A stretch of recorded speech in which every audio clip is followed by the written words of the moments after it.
বিশেষভাবে শুভেচ্ছা এবং অভিনন্দন জানাচ্ছি যে আজকে থেকে আমরা 1992 সাল থেকে 32 বছর আমরা মহকুমার অধীন লক্ষ্মীপুর মহকুমা হিসেবে ছিলাম। আজকে দিনে আমরা জেলা সমজেলার স্বীকৃতি মাননীয় মুখ্যমন্ত্রী মহাশয় আমাদেরকে দিয়েছেন। সমজেলাতে লক্ষ্মীপুরকে উন্নতিকরণ করা হয়েছে। এই জন্য আজকের দিন আমাদের জন্য অত্যন্ত আনন্দের দিন, অত্যন্ত গর্বের দিন।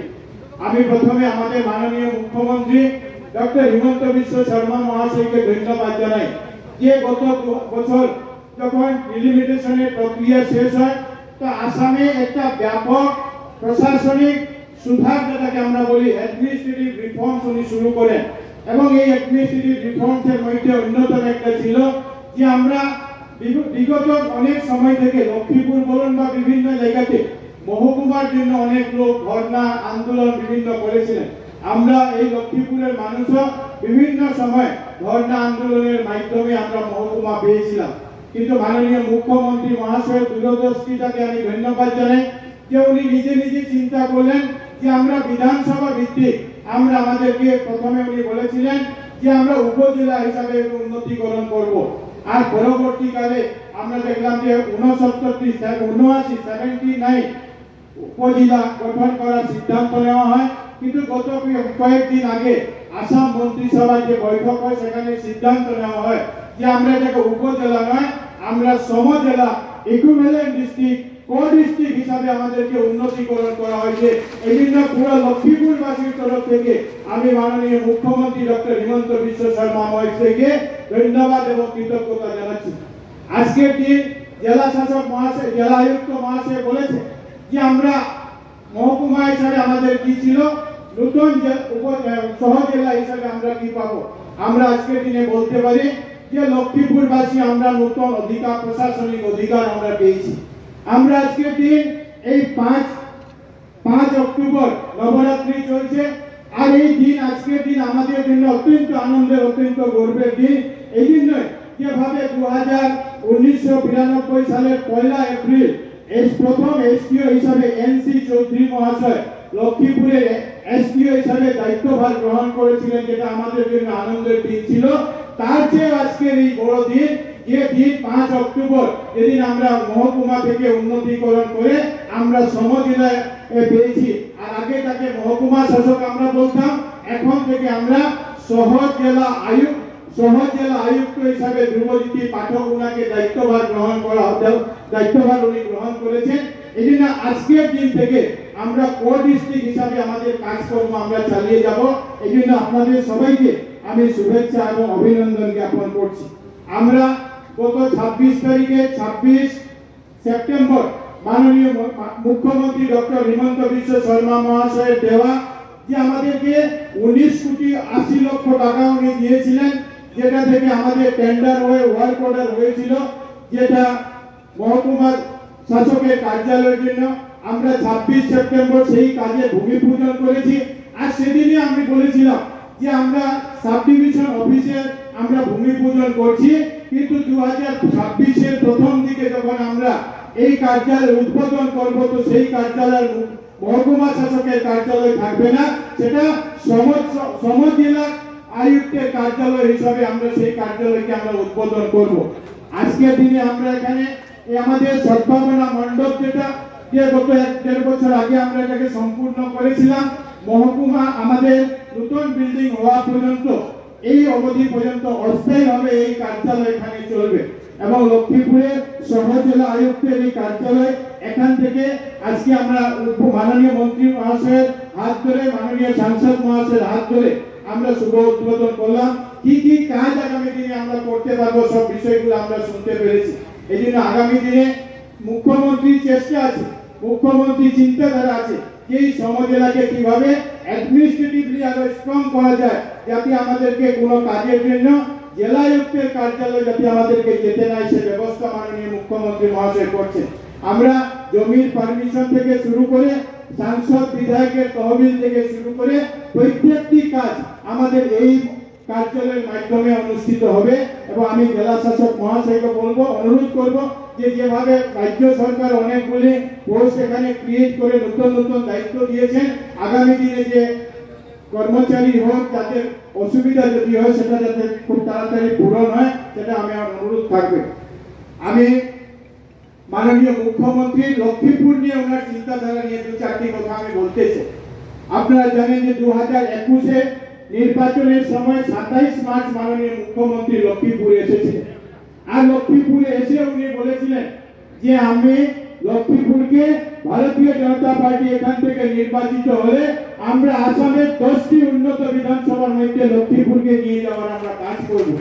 আর আমরা লক্ষ্য করেছি যে 10 মে 2021 সালে মাননীয় মুখ্যমন্ত্রী ডক্টর হিমন্ত বিশ্ব শর্মা মহাশয় আসামের মুখ্যমন্ত্রী হিসাবে দায়িত্বভার গ্রহণ করার সময় থেকে ওনার যে চিন্তাধারা ছিল যে আসামকে ভারতবর্ষের 5টি শ্রেষ্ঠ রাজ্যের মধ্যে নিয়ে যাওয়ার যে পরিকল্পনা নিয়ে কাজ শুরু করেছিলেন, সেটার সঙ্গে সঙ্গতি রেখে লক্ষ্মীপুরে যে দাবি নিয়ে আমরা গিয়েছি, যে সমস্যার কথা ওনার কাছে বলেছি, প্রত্যেকটি দাবি মেনেছেন, প্রত্যেকটি সমস্যার সমাধানের কথা উনি চেষ্টা করে গিয়েছেন। উনি প্রথম কোন মুখ্যমন্ত্রী হবেন আসামের মধ্যে আমি মনে করি যিনি 30 জানুয়ারি 2022 সালে এখানে এসেছিলেন। আর আসার কোনো উদ্দেশ্য ছিল না, আসার উদ্দেশ্য ওনার ছিল যে লক্ষ্মীপুরে মহকুমা শাসকের কার্যালয় কোন জায়গাতে হবে সেই মাটিটি গিয়ে আমি একবার দেখে আসবো। আর আপনাদের মনে আছে কোভিডের সেকেন্ড ওয়েভ যখন চলছিল, মাননীয় মুখ্যমন্ত্রী 2022-এর 30 জানুয়ারি এসে এই মাটি দেখে গিয়েছিলেন, যেখানে আমরা আজকে আমাদের কাজ সেখানে চালাতে পারছি। আমরা লক্ষ্য করেছি যে এবছর 1 মার্চ মাননীয় মুখ্যমন্ত্রী মহাশয় লাভক মাঠে এসে লক্ষ্মীপুরের জন্য 400 কোটি টাকার প্রজেক্টের কাজের শিলান্যাস করে উনি গিয়েছেন। আর সেখানেই শেষ হয়নি, আবার 22 আগস্ট 2024 সালে মাননীয় মুখ্যমন্ত্রী আমাদের নির্বাচনী প্রতিশ্রুতি ছিল যে আমরা সিলঘাটে ব্রিজ নির্মাণ করব। দীর্ঘদিনের মানুষের দাবি ছিল যে দক্ষিণ বরাকে সেখানে ব্রিজ নির্মাণ হওয়া প্রয়োজন। আর মুখ্যমন্ত্রী আবার 22 আগস্ট 2024 সালে এসে সেই ব্রিজের উনি শিলান্যাস 85 কোটি টাকা পেয়ে সেই ব্রিজের উনি শিলান্যাস করে গেছেন। এক বিকাশ উন্নয়নে বিশ্বাসী মাননীয় মুখ্যমন্ত্রী ডক্টর হিমন্ত বিশ্ব শর্মা মহাশয়ের একের পর এক পরিকল্পনা নিয়ে উনি লক্ষ্মীপুরের জন্য কাজ করে যাচ্ছেন। আমরা দীর্ঘদিনের দাবি ছিল যে লক্ষ্মীপুরের যে হাসপাতাল আছে, যে বিপিএসসি অনেক পুরানা বিপিএসসি, সেই বিপিএসসি কে সাব ডিভিশন হাসপাতালে আপডেট করা হোক। কিন্তু মাননীয় মুখ্যমন্ত্রী মহাশয় সাব ডিভিশন হাসপাতাল করে নিয়ে লক্ষ্মীপুরকে 127 কোটি টাকা দিয়েছেন সেখানে ডিস্ট্রিক্ট হাসপাতাল নির্মাণ করার জন্য, এবং বেসমেন্ট প্লাস G+6 মানে 8 তলা বিল্ডিং নির্মাণ করার উনি প্রক্রিয়া শুরু হয়েছে। গতকালকে আমরা দেখে এসেছি যে সেখানে যে প্রিলিমিনারি কাজ যেগুলি, সেই প্রিলিমিনারি কাজ শুরু হয়েছে। আমরা দাবি করে রেখেছিলাম মুখ্যমন্ত্রী মহাশয়ের কাছে যে লক্ষ্মীপুরে দুটো কলেজ আছে, নেহেরু কলেজ আছে এবং SMDF কলেজ আছে, কিন্তু বিন্দাকান্দি এলাকাতে আমাদের কোনো কলেজ নেই। মাননীয় মুখ্যমন্ত্রী মহাশয় আমাদেরকে মডেল 35 কোটি টাকার মডেল ডিগ্রি কলেজ দিয়েছেন, যেটা আমরা এই দীপাবলির পরে যার কাজ আমরা শুরু করতে যাচ্ছি। ইতিমধ্যে 1 মার্চ উনি শিলান্যাস করেছেন।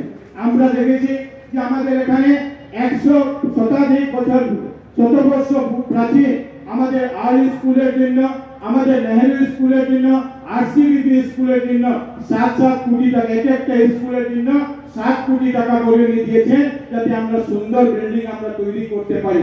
আপনাদের জেনে অত্যন্ত আপনার আনন্দিত হবে যে আসামে 39টি CBSE মিডিয়ামের মডেল স্কুল নির্মাণ করার সরকার পরিকল্পনা নিয়েছিল, আদর্শ বিদ্যালয়। আর এর মধ্যে আমাদের লক্ষ্মীপুরে আমরা মুখ্যমন্ত্রী মহাশয়ের সহযোগিতায় আমরা পেয়েছি, যেটা 2023 সাল থেকে আমরা ক্লাস শুরু করেছি, এবং এবছর 7 কোটি টাকা সেটার জন্য এসেছে নতুন বিল্ডিং তৈরি করার জন্য। আমরা নেতাজি সুভাষ রেসিডেন্সিয়াল স্কুল আমরা পেয়েছি, যে রেসিডেন্সিয়াল স্কুলের কাজ আগামী 8 তারিখে আমরা সেটার জন্য প্রায় 7 কোটি টাকা পেয়েছি, যেটার কাজ আমরা শুরু করতে যাচ্ছি। আমরা চা বাগান এলাকাতে শিক্ষা অনেক পিছিয়ে, আর এটার জন্য মাননীয় মুখ্যমন্ত্রী মহাশয় যে চা বাগান টি গার্ডেন মডেল স্কুল করার পরিকল্পনা গ্রহণ করেছিলেন। আর সেটার সঙ্গে সঙ্গতি রেখে এবছর আমরা 4টি স্কুল টি গার্ডেনে পেয়েছি। আমাদের চেংচু চা বাগান, বাহাদুরপুর চা বাগান, বটতল চা বাগান, লেদিয়াচড়া চা বাগান, 4টি বাগানে টি গার্ডেনের মডেল স্কুলের কাজ চলছে। আমরা শুধু কলেজ নয়, আমরা লক্ষ্মীপুরে একটা আমাদের ল কলেজ আমরা পেয়েছি, যেটা আমাদের চেষ্টা আছে যে 2025 সাল থেকে আমরা সেখানে ল যে ক্লাস, সেই ক্লাস আমরা যাতে সেখানে শুরু করতে পারি। মাননীয় মুখ্যমন্ত্রী মহাশয় লক্ষ্য করেছেন যে বিভিন্ন চা বাগান আছে, চা বাগানের মানুষ শত বছর থেকে সেখানে অনেক লোকরা বাস করে, জমি সংকুচিত হয়েছে, বাড়িতে কোনো অনুষ্ঠান করা সম্ভব হয় না, সেটা চতুর্থ মঙ্গল হোক, সেটা অন্নপ্রাশন হোক, বিয়ের ব্যবস্থা হোক, করা সম্ভব হয় না। এই জন্য বাগানে বাগানে জগন্নাথ কমিউনিটি হল এবং স্কিল সেন্টারের ব্যবস্থা করেছে।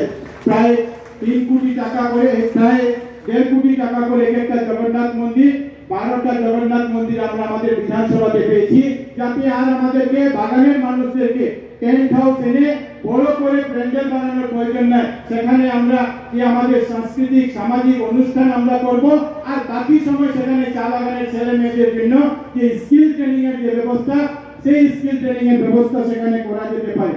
আমাদের রাস্তাঘাটের উন্নয়নের জন্য সেভাবে পরিকল্পনা নেওয়া হয়েছে। আমরা দীর্ঘ পুরাতন নন্দচাঁদ ব্রিজের আমরা কাজ শুরু করে সেটাকে সম্পূর্ণ করে জনসাধারণের জন্য উৎসর্গিত করা হয়েছে। আমরা নতুন 14টা ব্রিজ পেয়েছি, ছোট বড় ব্রিজ পেয়েছি। আমরা আসাম মালার অধীনে 55 কোটি টাকা আসাম মালার কাজ আমাদের ফুলেরতল থেকে আমজুর ঘাট পর্যন্ত সেই রাস্তার কাজ চলছে। আমরা নতুন নতুন আরো পেয়েছি। আর কেন্দ্র সরকার থেকে যে নতুন অ্যালাইনমেন্ট তৈরি হয়েছে শিলচর জিরিবামে, সেখানেও প্রায় যে আসাম মালা 4 লেনিং শিলচর জিরিবাম, যেটা 949 কোটি টাকার কাজ শুরু হয়েছে, যাতে আমরা যোগাযোগ ব্যবস্থা যেটা আছে আমাদের এক্সিস্টিং যে ন্যাশনাল হাইওয়ে আছে সেটার সঙ্গে আরেকটি national highway 4 laning national highway হবে, এবং তার পাশাপাশি ফুলেরতল থেকে মাহুর পর্যন্ত একটা নতুন 2 লেনিং ন্যাশনাল হাইওয়ে একটা পরিকল্পনা চলছে। ডিপিআর ইতিমধ্যে জমা হয়েছে, যে হাফলং থেকে তামেংলং পর্যন্ত যে ন্যাশনাল হাইওয়ে সেটার সঙ্গে গিয়ে যেতে এই পয়লাপুর রাস্তা সংযুক্ত হতে পারে, সেই ব্যবস্থা মাননীয় মুখ্যমন্ত্রী মহাশয়ের তরফ থেকে করা হয়েছে। লক্ষ্মীপুর শহরে জলের সমস্যা আছে, কিন্তু আমরা দেখেছি 20 কোটি টাকার আমরুট ট্যুর কাজ শুরু হয়েছে, আর আগামী 1 বছরের মধ্যে আমরা লক্ষ্মীপুরে 5000 মানুষের বাড়িতে জলের আমরুট ট্যুর অধীনে জলের কানেকশন আমরা দিতে পারবো।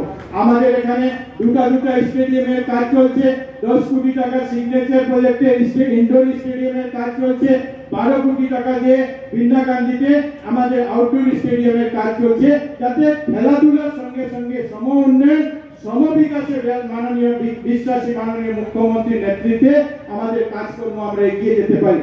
আজকের দিনে এই সমস্ত লক্ষ্মীপুরবাসীর তরফ থেকে বিভিন্ন কাজের জন্য, লক্ষ্মীপুরকে এগিয়ে নেওয়ার জন্য, লক্ষ্মীপুরকে মাননীয় মুখ্যমন্ত্রীর প্রতিশ্রুতির মতো সাহায্য সহযোগিতা করার জন্য আমি ধন্যবাদ এবং কৃতজ্ঞতা জানাচ্ছি। আর সঙ্গে সঙ্গে আজকে উনি আমাদেরকে এই দুর্গাপুজোর আগে, দীপাবলির আগে, ছট পূজার আগে আমাদেরকে যে সহজেলার উপহার দিয়েছেন, সমজেলার উপহার দিয়েছেন, সেটার জন্য মাননীয় মুখ্যমন্ত্রীর প্রতি, আসাম ক্যাবিনেটের প্রতি আমার কৃতজ্ঞতা ধন্যবাদ জানাচ্ছি। মাননীয় মন্ত্রী জয়ন্ত মল্ল বড়ুয়া মহাশয় উনি প্রথমবার আমাদের বিধানসভাতে আজকে উপস্থিত হয়েছেন, আর উপস্থিত হয়েছেন যে একটা বিশাল আমাদেরকে উপহার নিয়ে ওখানে উপস্থিত হয়েছে। ওনাকে আমি ধন্যবাদ এবং কৃতজ্ঞতা জানাই, এবং উনি যেহেতু আমাদের জেলার অভিভাবক মন্ত্রী হিসাবে কাজ করছেন, উনার গাইডেন্সে যাতে আমরা আমাদের এই সমজেলাকে আরো এগিয়ে নিয়ে যেতে পারি। আমি ধন্যবাদ জানাচ্ছি আমাদের মাননীয় সাংসদ শ্রী পরিমল শুক্লবৈদ্য মহাশয়কে। উনি আমাদের এই কার্যক্রমে উপস্থিত হয়ে আমাদের এই আজকে আনন্দের দিনে উনি সামিল হয়েছেন, ওনাকে ধন্যবাদ জানাই। শিলচর উধারবন্দের সম্মানিত বিধায়ক সহ মঞ্চাসী যারা আছেন সবাইকে আমি ধন্যবাদ জানাই। আপনারা যারা এখানে উপস্থিত আছেন আপনাদের সবার প্রতি আমার শ্রদ্ধা নিবেদন করছি। দুর্গা পূজার শুভেচ্ছা জানাচ্ছি, অভিনন্দন জানাচ্ছি। সামনে বিজয়া দশমীর আগাম শুভেচ্ছা অভিনন্দন জানিয়ে আপনাদের সবার প্রতি আমার শ্রদ্ধা জানিয়ে, নমস্কার জানিয়ে আমার বক্তব্য শেষ করছি। ভারত মাতা কি, ভারত মাতা কি, ভারত মাতা কি।